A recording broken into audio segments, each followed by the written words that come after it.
آل سیدنا و شفیعنا و مولانا محمد جد الحسن والحسین نبی والہ المداری ابن البدری کریم وغیب الکریم صلاۃ و سلام علیک یا سیدی یا حبیبی یا رسول اللہ صلی اللہ علیہ وسلم۔ اللہ رب العالمین قرآن کریم و فرقان حمید میں ارشاد فرما رہا ہے، یا ایھا الذین آمنوا کتب علیکم الصیام کما کتب علی الذین من قبلکم لعلکم تتقون۔ اے ایمان والو، تم پر روزے فرض کیے گئے اس سے پہلے بھی لوگوں پہ روزے فرض کیے گئے تھے تاکہ تم متقی ہو جاؤ، تقوی والے ہو جاؤ، پرہیزگار ہو جاؤ۔ یہ رمضان شریف کا مہینہ یہ اللہ کی طرف سے بھیجا ہوا مہینہ ہے اور یہ مہمان کی حیثیت رکھتا ہے۔ اگر آپ کے گھر میں کوئی مہمان آتا ہے اور آپ کو یہ خبر ہوتی ہے کہ ہمارے گھر میں مہمان آنے والا ہے، تو آپ اپنے مہمان کی آنے کی وجہ سے اپنے گھر میں کیسے انتظامات کرتے ہیں؟ مہمان کو کہاں سے ریسیو کرنا ہے، کہاں پہ بٹھانا ہے، کیا اس کو پہلے ناشتے میں دینا ہے، کیا اس کو کس طرح سے اس کو کھانا کھلانا ہے، یہ ساری چیزیں آپ مینیج کرتے ہیں، سارے انتظامات آپ کرتے ہیں۔ یہ رمضان کا مہینہ رحمت کا مہینہ، مغفرت کا مہینہ اور جہنم سے آزادی کا مہینہ ہے۔ 11 مہینے تک کانٹینیو آپ جو کھاتے ہیں، جو پیتے ہیں، جو عمل آپ کرتے ہیں یا نہیں کرتے ہیں، جانے انجانے میں جو بھی غلطیاں آپ سے ہوتی ہیں، اس مہینے کا اللہ رب العزت نے اتنا بڑا مقام اور اتنا بڑا مرتبہ بتایا ہے کہ 11 مہینے تک تم نے کچھ بھی کیا، کچھ بھی کھایا، کچھ بھی پیا، لیکن یہ جو مہینہ ہم نے تمہیں عطا کیا ہے، اگر تم نے اس کا ادب اور احترام کر لیا، اللہ سے رحمت طلب کی، اس کے بعد مغفرت تصدیق، اس کے بعد جہنم سے آزادی کے تصدیق، اس میں اللہ رب العزت کی بارگاہ میں تمہارا تعلق قلبی، اللہ سے تمہارا تعلق کتنا مضبوط ہوا، تم نے اپنے آپ کو اللہ سے کس طرح تم نے اللہ کی بارگاہ میں اپنے آپ کو پیش کیا، کس طرح سے تم نے اللہ رب العزت کی بارگاہ میں اپنے آپ کی جو معافی و تلافی اور جو گناہ کبیرہ صغیرہ جانے انجانے میں جو کچھ آپ سے ہوا، اس میں آپ نے اللہ سے کس طرح سے مانگا، کس طرح سے اللہ سے آپ نے معافی مانگی، کس طرح سے آپ نے اپنے اللہ کو راضی کیا۔ بھوک لگی ہے، پیاس لگی ہے، پورے دن آپ بھوکے ہیں، پیاسے ہیں، نمازیں پڑھ رہے ہیں، روزہ رکھ رہے ہیں، قرآن کی تلاوت کر رہے ہیں، تو آپ نے اپنے رب کو کس طرح سے راضی کیا؟ خالی روزہ رکھ لینا اور نمازوں کو چھوڑ دینا، قرآن کی تلاوت نہ کرنا، زبان سے فحش کلاموں کو نکالنا، یا موبائل یا انٹرنیٹ یا سوشل میڈیا پہ اپنا وقت پاس کرنا، یہ ایک ایک لمحہ، یہ جو ایک ایک سانس، جو زندگی کا ایک ایک وقت گزر رہا ہے، اس کا اندازہ تمہیں کب ہوگا؟ مرنے کے بعد۔ اگر انسان اپنے فحش کلام نکال رہا ہے، اپنی زندگی کا وقت یوں ہی گزار رہا ہے، اور اگر اسی حال میں اس کا انتقال ہو گیا، اسی حال میں وہ دنیا سے مر گیا، تو اللہ پاک تو ارشاد فرما رہا ہے، ہلاکت ہے اس شخص کے لیے، حدیث قدسی کا بیان ہے، ہلاکت ہے اس شخص کے لیے جس نے رمضان کا مہینہ پایا اور اللہ کی بارگاہ میں معافی نہ کرا لی، جہنم سے آزادی نہ اس نے پالی۔ اب جب اللہ کی طرف سے اس کے لیے ہلاکت ہے، تو آپ بتاؤ، جب جس طرح سے آپ روزہ رکھتے ہیں، تو مچھلیاں آپ کے لیے دعا کر رہی ہیں. جن جگہوں سے آپ گزر رہے ہیں وہ زمین کے ذرات آپ کے لیے دعا کر رہے ہیں. ملائکہ فرشتے تو 24 آورز 24 گھنٹے آپ کے لیے دعا کر ہی رہے ہیں، لیکن زمین کے ذرات بھی آپ کے لیے دعا کر رہے ہیں. یہ ہوائیں، یہ فضائیں، یہ اللہ کی بہاریں، یہ ساری کی ساری آپ کے لیے دعائیں کر رہی ہیں روزگار کے لیے. لیکن یہی یاد کرو جب آپ روزہ نہیں رکھ رہے، جب آپ روزہ نہیں رکھ رہے، آپ نماز نہیں پڑھ رہے، آپ قرآن کی تلاوت نہیں کر رہے، اللہ کا خوف نہیں ہے، رمضان کا ادب احترام نہیں ہے، تو جو چیزیں آپ کے لیے دعائیں کر رہی ہیں وہی بددعا بھی تو کریں گی. جن جگہوں پہ آپ قدم رکھیں گے وہ زمین کے ذرات آپ کے لیے بددعا کریں گے. ہلاک ہو جائے یہ شخص، تباہ ہو جائے یہ شخص، برباد ہو جائے یہ شخص. کیوں؟ کہ اللہ نے رمضان کا مہینہ عطا کیا ہے، رمضان کا مہینہ دیا ہے، اور اس میں تم نے اپنی مغفرت نہیں کروائی. کسی کو کوئی گولڈن چانس ملے، کوئی موقع ملے، اور اس موقع کو وہ گما دے اور اس موقع سے وہ فائدہ نہ اٹھائے، تو اس سے بڑا بدنصیب دنیا میں کون ہوگا؟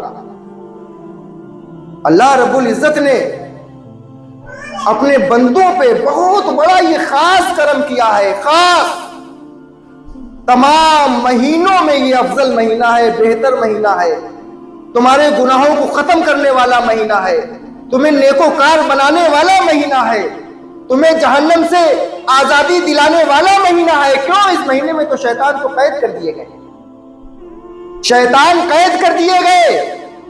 صرف اور 11 مہینے میں شیطان کنٹینیو تمہاری نفس کو بہکاتا ہے، برگلاتا ہے، بھٹکاتا ہے. ارے نماز کا وقت ہے، ابھی وقت ہے، ابھی اذان ہوئی ہے، پڑھ لینا. قرآن نہیں پڑھنے دیتا ہے، تم نفس کے غلام ہوتے ہو. لیکن اس مہینے میں تو اللہ نے شیطانوں کو، لعینوں کو، سرکش بدماشوں کو قید کر دیا ہے. اب صرف ہمارے مد مقابل کوئی نہیں ہے، ہمیں بھٹکانے والا، برگلانے والا، بہکانے والا صرف ہم ہیں. ہماری نفس ہے، ہماری خواہش ہے، ہماری تمنا، آرزوئیں جو ہمارے دل میں ہے صرف وہی ہے. پھر بھی اگر ہم رمضان کا احترام نہ کر پائیں، روزہ نہ رکھ پائیں، تو یہ ہماری اپنی خطا ہے، اپنی خطا ہے. اور اللہ کے رسول صلی اللہ علیہ وسلم کے پاس ایک صحابی گئے، کہنے لگے یا رسول اللہ صلی اللہ علیہ وسلم، ایک خاتون ہے، وہ نوافل نمازیں بہت پڑھتی ہے، نفل روزے بہت رکھتی ہے، اور اس کی زبان کینچی کی طرح چلتی، بہت تیز ہے. اللہ کے رسول صلی اللہ علیہ وسلم نے ارشاد فرمایا کہ وہ جہنم میں جائے گی. اس سے پتہ یہ چلتا، معلوم یہ ہوتا ہے کہ عمل کوئی بھی ہو لیکن زبان کا صحیح ہونا بہت ضروری ہے. اگر زبان کے ذریعے معاشرے میں بدحالی آتی ہے، بدامنی آتی ہے، بے سکونی آتی ہے، اور اگر آپ کا اخلاق اچھا ہے تو آپ اپنے گھر کے اندر، اپنے معاشرے کے اندر ایک اچھے انسان بھی بن سکتے ہیں، اچھا ماحول بھی کریٹ کر سکتے ہیں. ایک شخص رسول اللہ کے پاس گیا کہ یا رسول اللہ صلی اللہ علیہ وسلم، ایک خاتون ہے، اس کی نمازیں بہت کم ہیں، نفلی روزے بہت کم ہیں، پنجگانہ نماز پڑھتی ہے، سیدھی سادی زندگی ہے اس کی، لیکن اس کی زبان بہت اچھی، بہت میٹھی زبان ہے. تو رسول کائنات امام الانبیاء صلی اللہ علیہ وسلم ارشاد فرماتے ہیں وہ عورت جنت میں جائے گی. تو یہ زبان جو ہے، اور رسول کائنات صلی اللہ علیہ وسلم نے فرمایا من سلم المسلمون من لسانہ ویدہ والمؤمن من آمنہ الناس علی دمائہم واموالہم. مسلمان وہ ہے جس کی زبان سے، جس کے ہاتھ سے دوسرا مسلمان محفوظ رہے. تو ہماری زبان اور ہمارے ہاتھ، ہماری باڈی کی ایکٹیویٹی جو ہے، یہ اسلام کا بہت اہم پارٹ ہے. بہت روزے رکھو، نمازیں پڑھو، رات دن سجدے میں پڑے رہو، بڑے عابد و زاہد ہو، اگر زبان خراب ہے تو سارے عمل برباد کر دیے جائیں. تو اپنی زبان پہ قابو رکھنا ہے، اپنے ذہن، اپنے دل دماغ پہ قابو رکھنا ہے. اور یہ رمضان کا مہینہ جو اللہ رب العالمین نے ہمیں عطا کیا ہے، ہمیں اس کا ادب اور احترام کرنا ہے. یہ مہینہ اتنا بابرکت مہینہ ہے کہ اگر کوئی انسان اس مہینے میں اللہ رب العالمین کی بارگاہ میں جو دعا کرتا ہے، اللہ رب العالمین اس کو پورا فرماتا ہے۔ اور اس مہینے میں بھی اگر ہم دعا نہ کر سکیں، دعا نہ مانگ پائیں، اللہ کو راضی نہ کر پائیں، تو ہمارے پلے کیا ہے؟ اسی حال میں انسان کا انتقال ہو جائے، نہ جانے کتنے لوگوں کی موت ہوتی ہے، انتقال ہوتا ہے، قبر میں دفن کر کے چلے آتے ہیں، پھر اس کے بعد اسے 1 2 دن 4 دن 10 دن 40ویں تک یاد کیا جاتا ہے، اس کے بعد اسے کوئی یاد نہیں کرتا۔ اس مہینے میں بہت زیادہ قدر کی ضرورت ہے، بہت زیادہ ادب و احترام کی ضرورت ہے، اور اس مہینے کے جو اعمال ہیں، جو نیکیاں ہیں، 700 60,000 اللہ رب العالمین اپنے کرم اور فضل سے عطا فرماتا ہے۔ کتنی نیکیاں عطا فرمائے گا اللہ ہی جانتا ہے۔ حدیثوں میں، روایتوں میں یہ آتا ہے کہ 700 گنا بڑھا دیا جاتا ہے، 70 گنا بڑھا دیا جاتا ہے، لیکن اللہ اپنے بندے پہ کتنا راضی ہو جائے اور کون سا وہ فیصلہ فرما دے، یہ سوائے رب کے کوئی نہیں جانتا۔ ہمیں اللہ رب العالمین کی بارگاہ میں استغفار کثرت سے کرنا چاہیے، کلمہ طیبہ کا ورد کرنا چاہیے، اور ہر وقت ذکر الہی سے اپنی زبان کو تر رکھنا چاہیے، کیونکہ یہ جو نفس ہے، جو خواہش، یہ انسان کو تباہ کر دیتی ہے، برباد کر دیتی ہے۔ جس طرح سے بنی اسرائیل کے دور میں ایک واقعہ رسول کائنات صلی اللہ علیہ وسلم بیان فرماتے ہیں کہ بنی اسرائیل کے دور میں ایک بہت بڑا عابد تھا، بہت بڑا زاہد تھا، بہت بڑا متقی اور پرہیزگار تھا۔ 80 سال ہو گئے اس کو حجرے سے باہر نہیں نکلا۔ ایک شخص کنٹینیو 80 سال تک ایک حجرے میں بیٹھ کر کے اللہ کی عبادت و ریاضت کرے، اور پورا زمانہ، پورا علاقہ اس کے پاس دعا کے لیے آتا، پھوکے ڈلوانے آتا، ہمارے لیے دعا کر دیجئے، ہمارے لیے دعا کر دیجئے، لیکن جب شیطان کسی کو بہکاتا ہے تو پھر موقع نہیں دیتا، ایمان بھی چلا جاتا ہے اور اس کے سارے اعمال ضائع اور برباد ہو جاتے ہیں۔ 4 بھائی تھے، ایک بہن تھی۔ بنی اسرائیل کا واقعہ رسول کائنات صلی اللہ علیہ وسلم نے بیان فرمایا کہ کثرت سے نوافل، کثرت سے روزے، کثرت سے عبادت و ریاضت کرتا تھا، 80 سال تک وہ حجرے سے باہر نہیں نکلا۔ 4 بھائی تھے، ان کو تجارت کے لیے، بزنس کے لیے باہر جانا تھا۔ ایک بہن تھی تو گھر میں کس کے حوالے وہ کر کے جاتا، تو کہا کہ ہم اپنی بہن کی کفالت کس کی ذمہ داری پہ چھوڑ دیں۔ تو چاروں بھائیوں نے مشورہ کیا، اس علاقے کے جو عابد زاہد نیک لوگ تھے ان سے پوچھا کہ ہم اپنی بہن کو کس کے حوالے کریں، کس کی کفالت میں دے دیں۔ تو کہا ارے ان سے بڑا عابد اور ان سے بڑا زاہد اور ان سے بڑا متقی اور ان سے بڑا پرہیزگار تو کوئی ہے نہیں۔ 80 سال سے وہ اللہ کے ذکر و اذکار میں مشغول ہے، اپنی بہن کی کفالت کی ذمہ داری ان کو دے دو۔ چاروں بھائی یونائٹڈ ہوئے، اکٹھا ہوئے، اور اکٹھا ہونے کے بعد اسی عابد اور زاہد کے پاس گئے، سلام پیش کیا کہ بھائی ہماری بہن تنہا اکیلے گھر میں ہے، صرف آپ ان کے لیے دعا کریں اور کبھی اگر وقت ملے تو اس کی خیریت پوچھیں۔ یہ کہہ کے چاروں بھائی اپنے تجارتی سامان کو لے کر کے وہ باہر چلے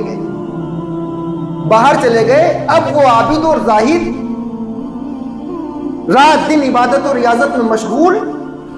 شیطان نے سوچا ڈالا اس کے دماغ میں کہ ارے 4 بھائی آئے اور اپنی بہن کی کفالت کی ذمہ داری تمہیں دے گئے، اتنا دن گزر گیا، اتنا عرصہ گزر گیا، تم نے اس کی خیریت نہیں پوچھی، تم نے خیریت نہیں معلوم کی، لہٰذا تم کیسے انسان ہو؟ یہ عبادت ریاضت اتنی کرو، بے شک کرو، لیکن کم سے کم اگر کوئی ذمہ داری تم کو دی گئی ہے، ایک حقوق اللہ ہے، حقوق العباد ہے، یہ بندے کا حق ہے آپ کے اوپر، لہٰذا جا کر کے اس کی خیریت تو پوچھو۔ 1 دن ہوا، 2 دن ہوا، 3 دن ہوا، کئی دنوں کے بعد وہ عابد اور زاہد جو 80 سال سے عبادت و ریاضت میں مشغول تھے، شیطان نے کیسا شیرہ لگایا اور کس طرح سے اس عابد اور زاہد کی زندگی کو تباہ برباد کر دیا کہ وہ عابد اور زاہد جاتا ہے اس کی بہن کے پاس، سلام پیش کرتا ہے اور پوچھتا ہے کہ بھائی لوگ تو تمہاری تجارت کے لیے باہر گئے ہوئے ہیں، لہٰذا اگر تمہیں کوئی ضرورت ہو، کوئی پریشانی ہو تو آپ ہمیں بتا سکتی ہیں، ہم آپ کے لیے دعا بھی کریں گے، اگر کوئی ضرورت ہوئی تو اس سامان کو بھی ہم پیش کریں گے آپ کے پاس۔ وہ بہن دروازے پہ آئی اور آنے کے بعد اندر چلی گئی. وہ عابد اور زاہد پھر اپنے حجرے میں چلے گئے, عبادت و ریاضت میں مشغول ہو گئے. اب پھر 2-3 دن کے بعد شیطان نے کہا ارے بھائی آپ پھر جائیے خیریت معلوم کریے. پھر وہ جاتا ہے عابد اور زاہد خیریت معلوم کرتا ہے, اور معلوم کرنے کے بعد لہذا رفتہ رفتہ اس کے کانوں میں رس گھلنے لگتا ہے. جو عابد اور زاہد 80 سال سے عبادت و ریاضت کر رہا تھا, تقوی اور پرہیزگاری کی زندگی کو گزار رہا تھا, اور اس کی نفس کو شیطان کس طرح سے بھٹکاتا ہے, برگلاتا ہے, اب وہ جاتا اس کے پاس دروازے کھڑے ہو کے خیریت پوچھتا اور گھنٹوں بات کرتا. عبادت و ریاضت میں فرق پڑا, ذکر و اذکار میں فرق پڑا. جو اللہ کی طرف متوجہ تھا, جو اللہ کی طرف اس کے توجہ باطنی تھی, اس سے وہ دور ہونے لگا, اور اس کے بعد کئی گھنٹے وہ بات کرنے لگا. ابھی تک تو وہ دروازے سے باہر بات کرتا تھا, پھر وہ عابد زاہد گھر کے اندر جا کے بیٹھ کے اس سے بات کرنے لگا. رفتہ رفتہ دھیرے دھیرے شیطان نے اتنا برگلایا, اتنا برگلایا, اتنا بھٹکایا کہ عبادت و ریاضت تو وہ بھول گیا اور وہ اسی کے چکر میں لگ گیا, یہاں تک کہ شیطان نے اس سے زنا کروا دیا. 80 سال کی عبادت و ریاضت اس کی تباہ برباد ہو گئی اور وہ زنا کر بیٹھا. اب اس کے بعد حمل بھی ٹھہر گیا. اب شیطان نے اسے یہ برگلایا, یہ بھٹکایا کہ اگر تمہارا راز فاش ہو گیا, جو پورا علاقہ تمہاری عزت کرتا ہے اب تمہارے ساتھ جھگڑا فساد کرے گا, تمہاری عزت تباہ برباد ہو جائے گی, لہذا اس کو تم قتل کر دو. زنا بھی کیا, عمل بھی ٹھہر گیا, اور اس کے بعد رات میں جا کر کے اسی عابد اور زاہد نے اس کا گلا بھی دبا دیا, جان سے مار بھی دیا. بنی اسرائیل کا واقعہ رسول کائنات صلی اللہ علیہ وسلم بیان فرماتے ہیں کہ اس کو گلا دبا دیا, اور دبانے کے بعد اسی کے گھر میں اس کو دفن بھی کر دیا. کافی دنوں کے بعد جب اس کے بھائی لوگ واپس آئے تو دیکھا کہ گھر میں بہن نہیں. اسی عابد زاہد کے پاس گئے, وہ عبادت و ریاضت میں مشغول تھے, اور اس کے بعد ان سے پوچھا کہ ہماری بہن کا کیا ہوا. کہیں تمہاری بہن شدید بیمار ہو گئی. جھوٹ, کتنے گناہ, ایک گناہ کو چھپانے کے لیے, ایک غلطی کو چھپانے کے لیے انسان کو کتنے جھوٹ بولنے پڑتے ہیں. کہا تمہاری بہن شدید بیمار ہو گئی, ہم نے بہت علاج کروایا لیکن کوئی کامیابی نہیں ملی, لہذا اس کا انتقال ہو گیا. اس قبرستان میں ہم نے اس کو دفن کر دیا. لے جا کے فرضی قبر دکھا دی. بھائی لوگ روئے پیٹے کہ چلو بہن کا انتقال ہو گیا, عالم صاحب نے, مولانا صاحب نے, یہ متقی پرہیزگار آدمی ہیں, سچ بول رہے ہیں, انہوں نے دفن کر دیا. گھر واپس آ گئے. اب جس شیطان نے عابد اور زاہد کو, صوفی کو برگلایا, بھٹکایا, اسی شیطان نے انہی 4 بھائیوں سے جا کے یہ کہا کہ تمہاری بہن کے ساتھ اس عابد زاہد نے زنا کیا, حمل ٹھہر گیا, قتل کر دیا, اور تمہارے گھر کے اسی آنگن میں اس کو دفن کر دیا. نہیں مانتے تو کھود کے دیکھ لو. اب اس کو کھودا جاتا ہے, وہ سڑی گلی لاش نکلتی ہے اس کے اندر سے. اب عابد اور زاہد کو مارا پیٹا جاتا ہے, منہ کالا کیا جاتا ہے, گدھے پہ بیٹھا کے پوری بستی گھمائی جاتی ہے, یہاں تک کہ وہاں کی عوام نے یہ فیصلہ کیا کہ اس کو پھانسی کی سزا دے دو. اب پھانسی کی سزا کے لیے اس کو چڑھایا جاتا ہے سولی پہ. اب شیطان پھر وہاں پہنچتا ہے کہ دیکھو, جس خدا کی تم نے 80 سال عبادت کی, جس خدا کا تم نے 80 سال ذکر کیا, عبادت و ریاضت کی, تقوی اور پرہیزگاری کی زندگی تم نے گزاری, تمہاری کیا عزت, کیا تمہارا مقام تھا, اور تمہارے رب نے تمہارے ساتھ کیا کیا, تم کو پھانسی پہ چڑھا دیا. لہذا اگر تم اب ہم کو خدا مان لو, شیطان یہ کہہ رہا ہے, اگر تم اب ہم کو خدا مان لو, ہماری پرستش کرو, ہمارا کام مان لو, تو ہم تمہیں اس پھانسی کے پھندے سے بچا بھی سکتے اور تمہاری کھوئی ہوئی عزت بھی واپس لا سکتے. اب شیطان کے بہکاوے میں عابد اور زاہد 3-4 بار تو آ چکا تھا, اب پھر وہ اس کے بہکاوے میں آیا کہ لہذا جس خدا کو ہم مانتے تھے, جس رب کا ہم کلمہ پڑھتے تھے, اس رب کے کلمے کو چھوڑتے ہیں, لہذا ہم تجھ پہ ایمان لاتے ہیں, تجھ پہ ایمان لاتے ہیں, اور ہم تیری ہی پرستش کرتے ہیں, تجھے ہی مانتے, لہذا ہمیں اس عذاب سے نکال دیں. جیسے ہی